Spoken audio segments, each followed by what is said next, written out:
आपकी कीर्ति बड़ी उदार है, आप जीवों को श्री राम नाम प्रदान कर देते हैं, राम धाम प्रदान कर देते हैं, लेकिन उसके बदले में आप उनसे कुछ लेने की अपेक्षा नहीं करते हैं।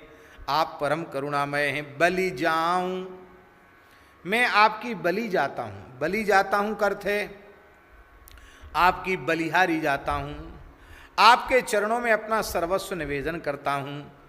हरहु निज माया, हे भगवान आप अपनी माया को हर लीजिए।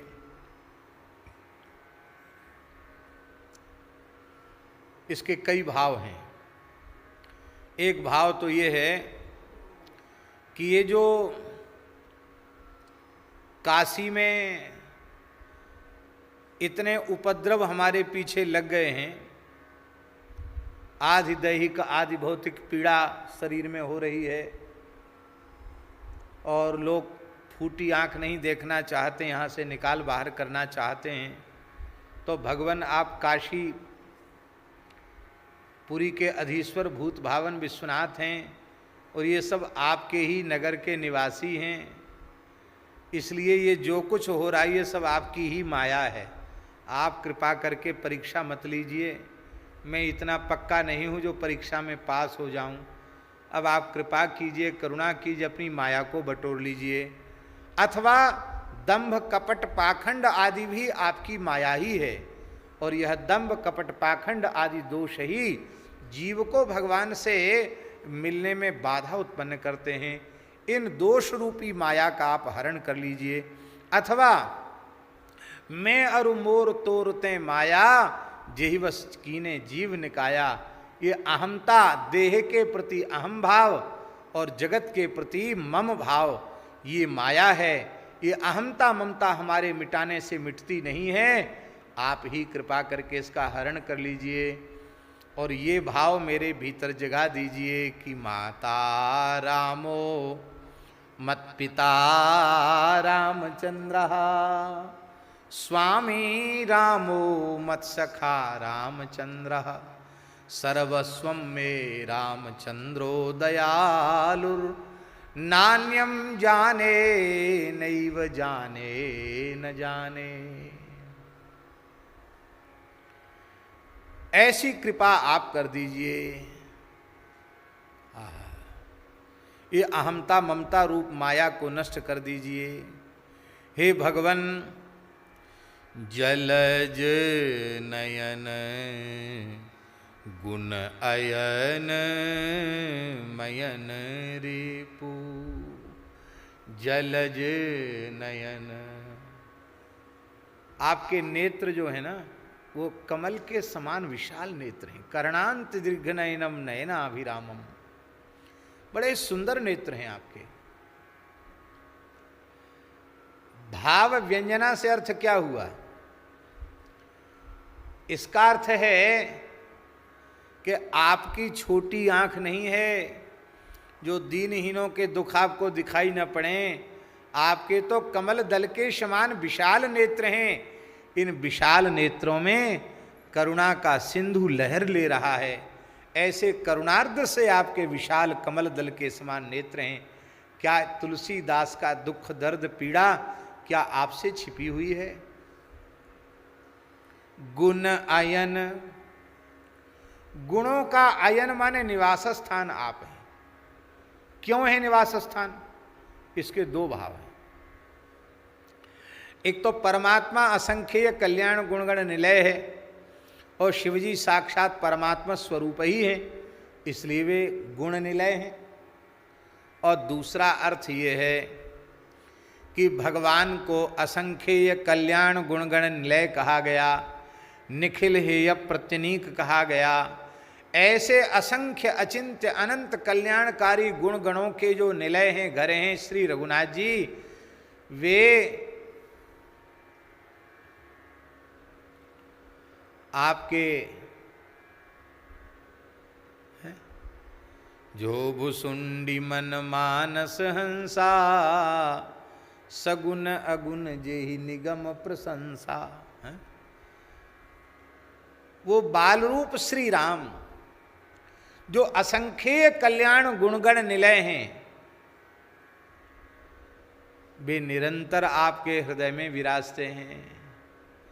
और असंख्य अचिंत कल्याणकारी गुण गणों के निलय जब श्री रघुनाथ जी आपके हृदय में निरंतर विराजते हैं, तो कौन सा ऐसा गुण है जो आप में न हो। आप तो गुणों के अयन हैं, गुणों के घर हैं, क्योंकि गुण स्वरूप श्री राम जी ही आपके हृदय में बसते हैं। श्रीमद् वाल्मीकि रामायण के टीकाकार श्री गोविंद राज स्वामी जी ने गुण शब्द का अर्थ शील किया है।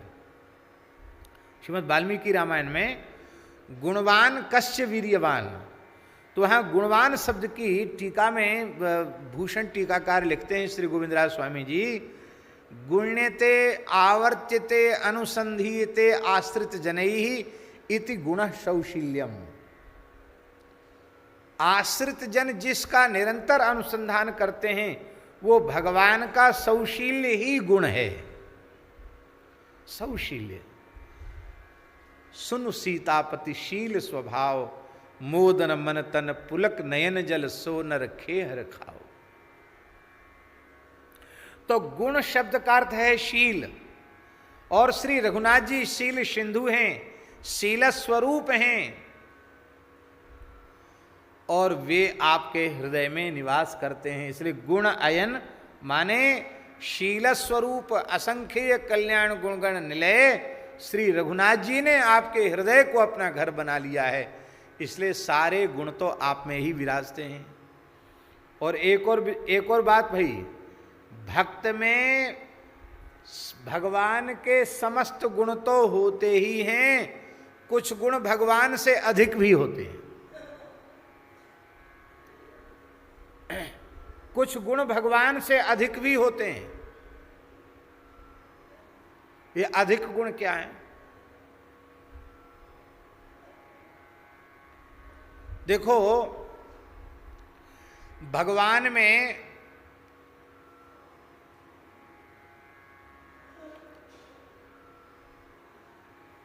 पुरस्कार का गुण नहीं है। पुरस्कार जानते हैं? सिफारिश। भगवान किसी की सिफारिश नहीं करते। क्यों? सिफारिश जो है अपने से बड़े के पास की जाती है, और इनसे बड़ा कोई है ही नहीं, ये सिफारिश किसके पास जाकर करें? सिफारिश सदा बड़े के पास जाकर की जाती है। भगवान से बड़ा कौन है जिससे वो सिफारिश करें? पर भक्तों में ये गुण विशेष है, वे जीवों की सिफारिश राम जी के दरबार में करते। महाराज आपका ही है, दोषों का खजाना हुआ तो क्या है, आप अपनी ओर, अपनी करुणा की ओर ध्यान दीजिए, इसके दोषों की ओर क्यों ध्यान देते हैं, आप तो इसे अपना ही लीजिए। तो ये गुण राम जी में नहीं है, ये गुण शिव जी में है। हमारे जैसे जीवों को, तुलसीदास जी कहते, हमारे जैसे दीनहीन को श्री राम जी की चरण शरण प्रदान आपने ही तो कराई है। भगवान शंकर नरहरियानंद जी को आदेश प्रकट होकर न देते तो श्री तुलसीदास जी को दीक्षा कैसे मिलती, वैष्णव संस्कार कैसे मिलता? तो सदगुरु की प्राप्ति, राम मंत्र की प्राप्ति, दीक्षा की प्राप्ति, राम जी के दर्शन की प्राप्ति, सबके मूल में विश्वनाथ जी की कृपा है। आपने सिफारिश न की होती तो मेरे जैसे दीनहीन को शरणागति कैसे मिलती? ये गुण राम जी से ज्यादा है आप में। दूसरा एक और है, भगवान में एक गुण और नहीं है। कौन सा गुण जानते हैं?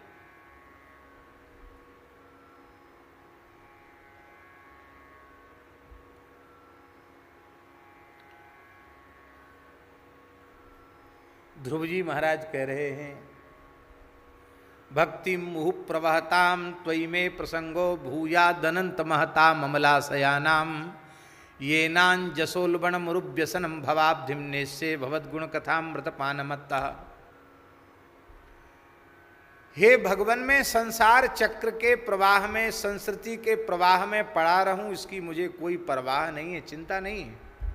मेरे कोई कर्म ऐसे हों तो मैं पड़ा रहूं संसार के प्रवाह में, पर मेरी प्रार्थना है कि जिन महात्माओं का अंतःकरण अत्यंत विशुद्ध हो चुका है, ऐसे विशुद्धांतःकरण वाले महात्माओं का संग मुझे कृपा करके दे दीजिए। निर्मल महात्माओं का संग हमको दे दीजिए। भगवान ने पूछा, ध्रुव जी, मैं तुम्हारे सामने खड़ा हूं, मेरा संग नहीं चाहते हो, मेरे महात्माओं का संग क्यों चाहते हो? क्या धरा उनके पास? घर द्वार छोड़ के बाबा जी बन गए, लंगोटी लगा ली, अब क्या धरा उनके पास? उनका संग क्यों चाहते हो? ध्रुव जी ने कहा, महाराज आप लक्ष्मीपति वैकुंठनाथ सर्वेश्वर अवश्य हैं, पर जो वस्तु आपके भक्तों के पास है वह वस्तु आपके पास भी नहीं है। भगवान हंसने लगे। भगवान ने कहा, मेरे पास भला किस वस्तु का अभाव है? बोले, संतों के पास कुछ भी न हो, आपका नाम है, आपकी लीला है, आपकी कथा है, आपका चरित्र है, पर आपके पास तो ये भी नहीं है। बोलो भक्तवत्सल भगवान की। आप अपनी कथा खुद थोड़ी कहोगे,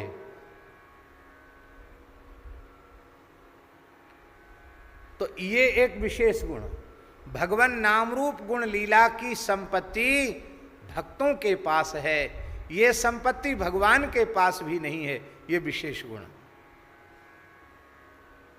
और एक और बात सुनिए पिताजी, बहुत ध्यान से सुने। वो बात ये है, एक बार हमारे लाला यशोदानंदन बालकृष्ण प्रभु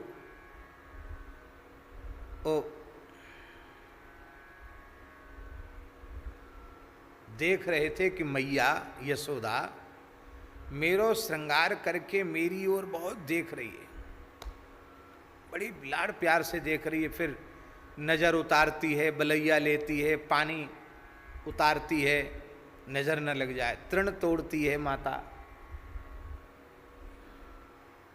मैया से ठाकुर जी बोले, मैया आज तैने मेरो श्रृंगार क्यों, और टुकुर मुकुर मेरे मोहड़े माऊ कहाँ देख रही है, और कबू राई नौन उतारे, कबू कछु टटका टोना करे। मैया बोली, रे लाला तू बहुत सुंदर है, और मैं तो भयभीत है जाऊं, तेरो मुख चंद्र देख के कहूँ मेरी नज़र न लग जाए, तो मेरी नज़र न लग जाए, यही लिए मैं नज़र उतार रही हूँ। अच्छो मैया, मैं इतेक सुंदर हूँ? अरे लाला तू कोई नेकात सुंदर है, तू तो परम सुंदर है, ए त्रिभुवन को उजियारो है, तेरो जैसे तो तू ये लाला। अच्छो मैया। अब ठाकुर जी ने, मैया तो चली गई नज़र उतार के, ठाकुर जी एक बड़ा सोने से मढ़ा हुआ, मणियों से जड़ा हुआ एक विशाल दर्पण ले आए। दर्पण जानते हो ना, शीशा, और दर्पण को अपनी गोद में रख लिया। एक सुंदर चौकी पर ठाकुर जी बैठ गए और दर्पण को गोद में रख लिया, और गोद में रखकर बड़े प्रेम से देख देख के मुस्कुराने लगे, मैं कितना बढ़िया लग रहा हूँ, मैं कितना अच्छा लग रहा हूँ, मैं कितना अच्छा लग रहा हूँ। और तरह तरह की आकृति भी उसी में बना में, बच्चे करते ही हैं ऐसा खेल, कभी हंसें, कभी आंख निकालें, कभी मुस्कुराएं। मैया आई, पीछे से खड़ी हुई, बड़ी जोर से हंसी। मैया बोली, लाला देख, कान खोल के सुन ले, तू चाहे जितनी देर अपनी गोद में दर्पण लेके बैठ, जो सुख मैं प्राप्त कर रही हूं वो सुख तेरे भाग्य में नहीं है। अच्छो मैया कैसे? बोले, तू प्रतिबिंब के दर्शन से सुख का अनुभव कर रहा है, और मैं तेरे बिंब का दर्शन करके सुख का अनुभव कर रही हूं। इसका मतलब है तेरे नाम रूप लीला का स्वाद तुम खुद लेने में समर्थ नहीं हो, तुम्हारे भक्त लेने में समर्थ हैं। यह भी एक विशेष गुण है। आप अपने नाम रूप का स्वाद क्या लेंगे, इसका स्वाद तो शंकर जी लेते हैं। और ये अधिकत्व न होवे तो ये बात फिर कैसे संगत होगी। मोरे मन प्रभु अस विश्वासा, राम ते अधिक राम कर दासा। यही है अधिकत्व। सातम सम मोहि मैं जग देखा, मोते अधिक संत करी लेखा। ये विशेष गुण संतों में है। नारायण दया सिंधो वात्सल्य गुण सागर, एनम रक्ष जगन्नाथ बहुजन्मापराधिनम। इसलिए आप तो गुणों के अयन राम जी से भी आगे बढ़ गए हैं, राम जी से भी अधिक गुण आप में हैं। बोलो भक्तवत्सल भगवान की। दक्षिण भारत में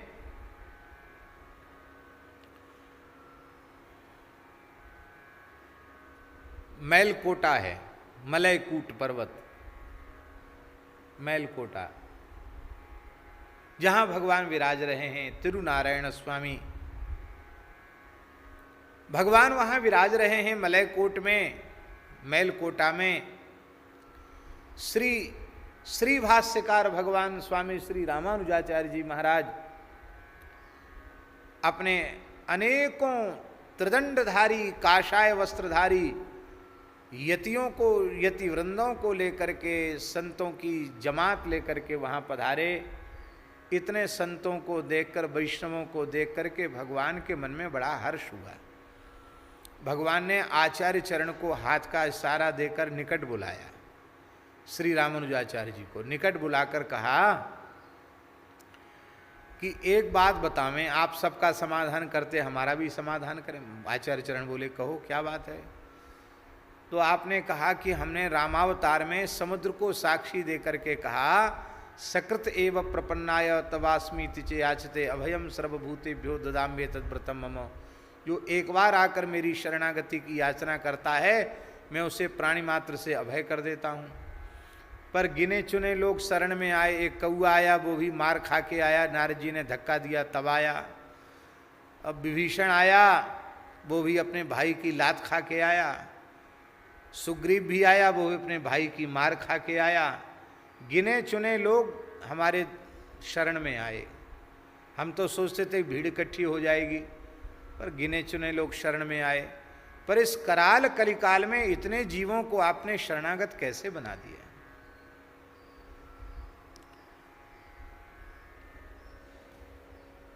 आचार्य जी ने सोचा कि भगवान सर्वज्ञ हैं, फिर भी लीला कर रहे हैं, तो हम भी लीला में लीला को थोड़ा बढ़ावें।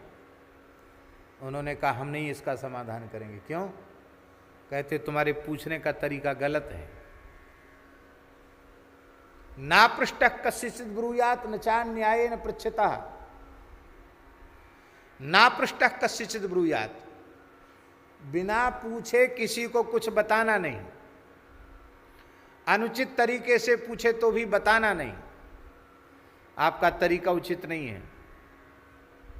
आपने गीता जी में कहा तद विद्धि प्रणिपातेन परिप्रश्नेन सेवया उपदेक्ष्यन्ति ते ज्ञानम ज्ञानिनस् तत्वदर्शिनः।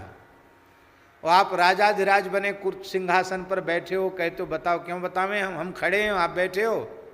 ये मर्यादा है पूछने की।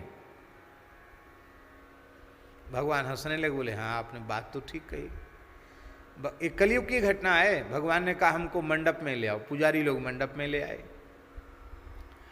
आचार्य का सिंहासन भगवान से थोड़ा ऊपर लगाया गया, भगवान का सिंहासन थोड़ा नीचा, आचार्य का सिंहासन ऊपर।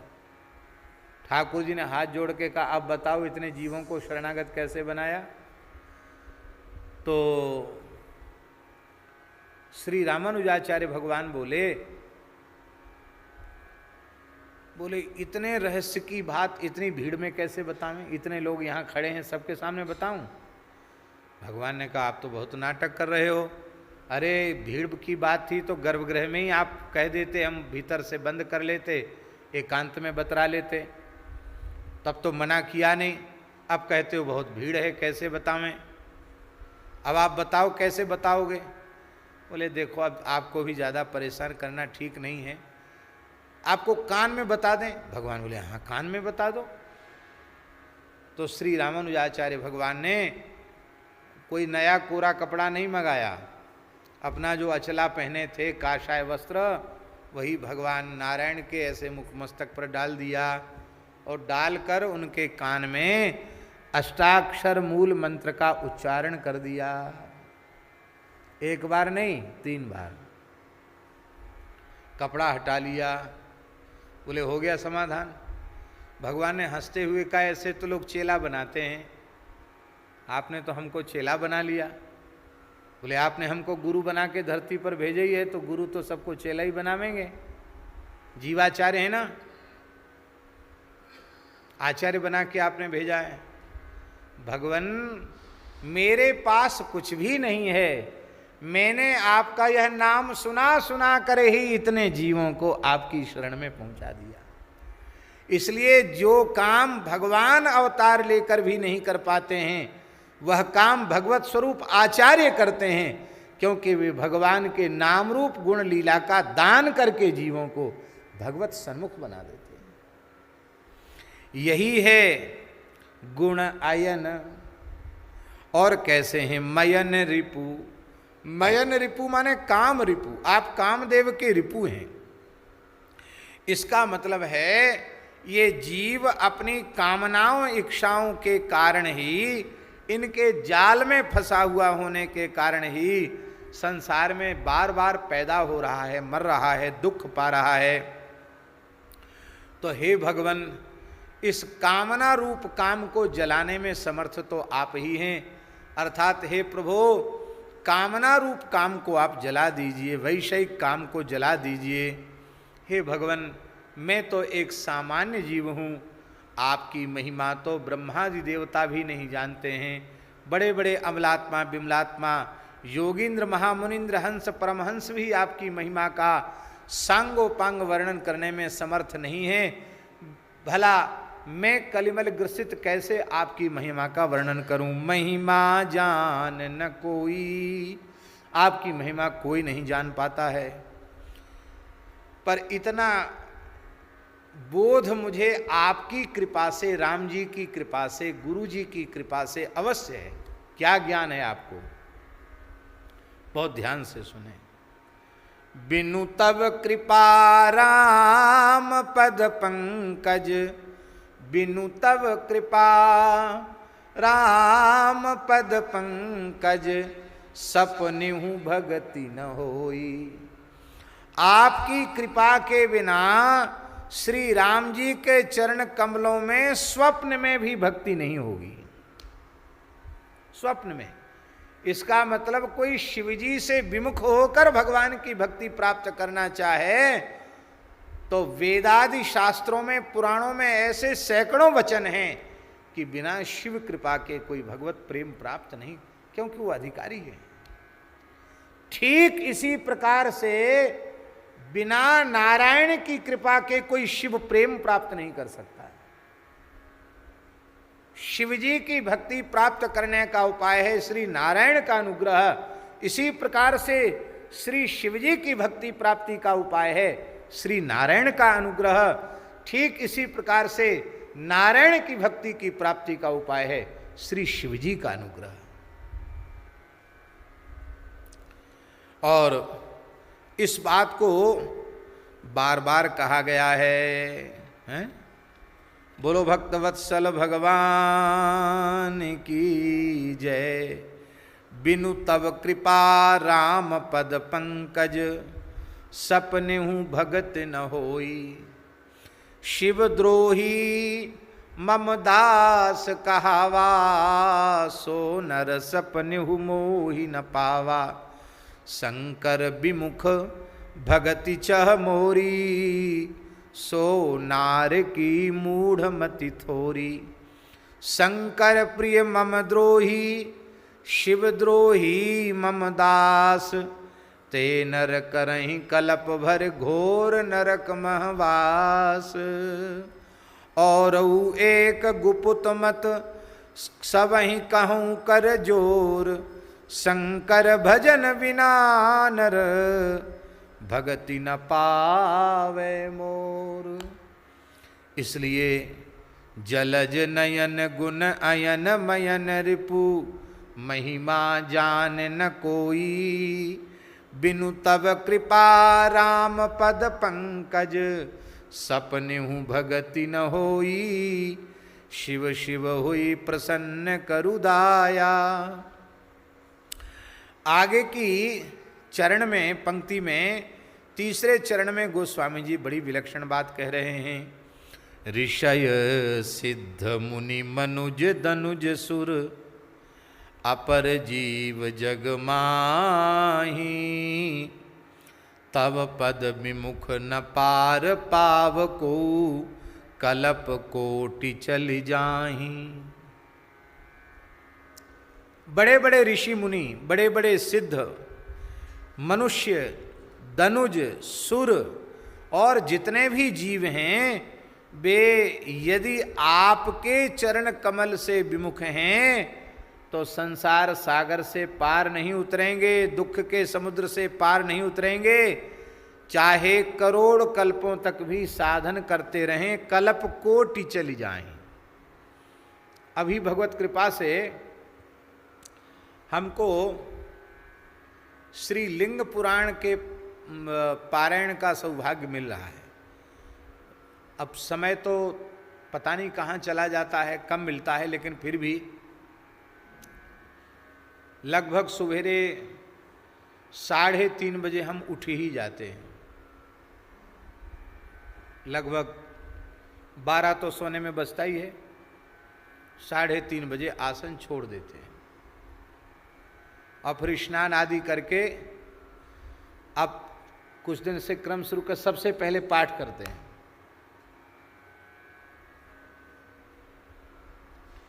डेढ़ घंटा 2 घंटा सवेरे का समय मिल जाता है। इसके बाद फिर अपना नित्य नियम करते हैं। तो आज ही लिंग पुराण में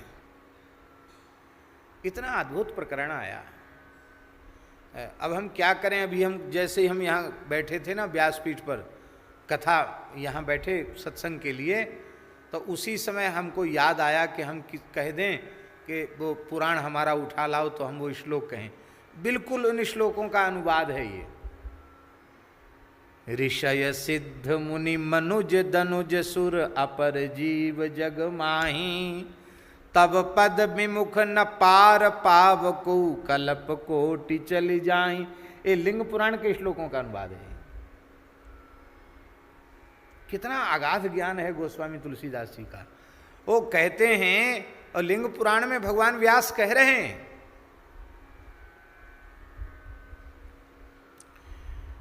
चाहे जितने बड़े ऋषि हों, सिद्ध हों, मुनि हों, मनुज हों, दनुज हों, सुर हों, यदि शिवजी से विमुख हैं, शिवद्रोही हैं, तो उनको अपने साध्य की प्राप्ति नहीं होगी।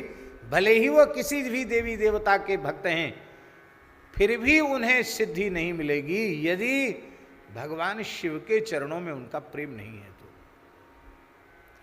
और सभी देवता, ऋषि, मुनि, दनुज, सुर सब शिव जी की भक्ति करते हैं।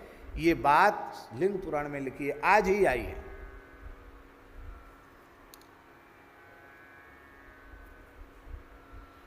सभी अर्चन करते हैं, सभी पूजन करते हैं। कोटि कल्प चली जाहीं। कोटि कल्प माने करोड़ों कल्प। तो पहले एक कल्प का प्रमाण सुन लीजिए।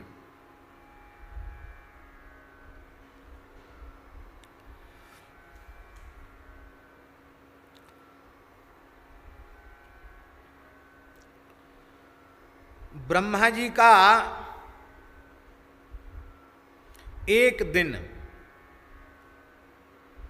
ब्रह्मा जी के एक दिन को कल्प कहते हैं। ब्रह्मा जी के एक दिन को कल्प कहते हैं। इस ब्रह्मा जी के एक दिन में 14 मनवंतर होते हैं। भागवत के 8वें स्कंध में इन 14 मनवंतरों का बड़ा सुंदर वर्णन किया, और भी पुराणों में है। 14 बार इंद्र बदल जाते हैं, 14 बार सप्तर्षि बदल जाते हैं ब्रह्मा जी के एक दिन में। ब्रह्मा जी के एक दिन में 1000 बार सतयुग, 1000 बार त्रेता, 1000 बार द्वापर, 1000 बार कलयुग बीत जाता है। इतने समय को एक दिन कहते हैं, और इस एक दिन को एक कल्प कहा गया। तो गणितज्ञों ने ब्रह्मा जी के एक दिन के वर्ष निकाले हैं। कितने वर्ष का, मानवीय वर्षों से कितने वर्षों का ब्रह्मा जी का एक दिन होता? बहुत ध्यान से सुने, लिखना चाहो तो लिख भी सकते हो। 4 अरब 32 करोड़ वर्ष का ब्रह्मा जी का एक दिन होता है। 4 अरब 32 करोड़। इतने लंबे समय तक कोई साधन करे पर शिवजी से विमुख हो तो उसे साधन में कभी सिद्धि प्राप्त होगी ही नहीं।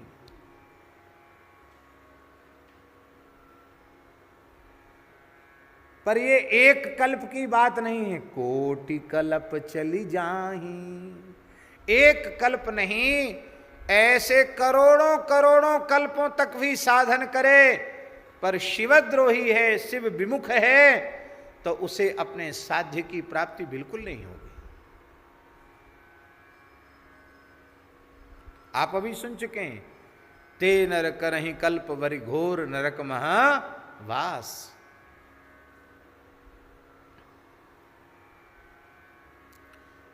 ठीक इसी प्रकार से करोड़ों कल्पों तक कोई साधन करे, भगवान शिव की उपासना करे और भगवान श्री रामकृष्ण नारायण के प्रति भक्ति न रखे, उनका विरोध करे, तो शिव जी की उपासना करने के बाद भी उसे सिद्धि की प्राप्ति नहीं होगी, उसको भी चक्कर में पड़ा ही रहना पड़ेगा।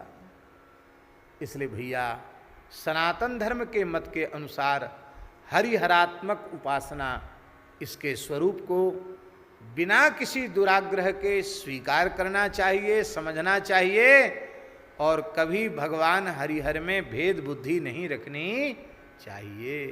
बोलो भक्तवत्सल भगवान की।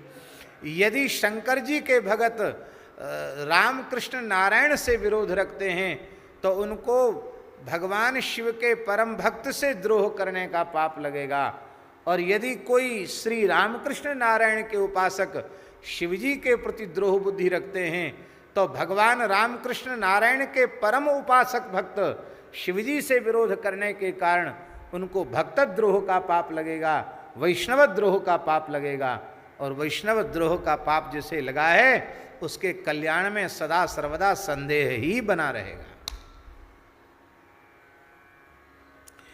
इसलिए आहा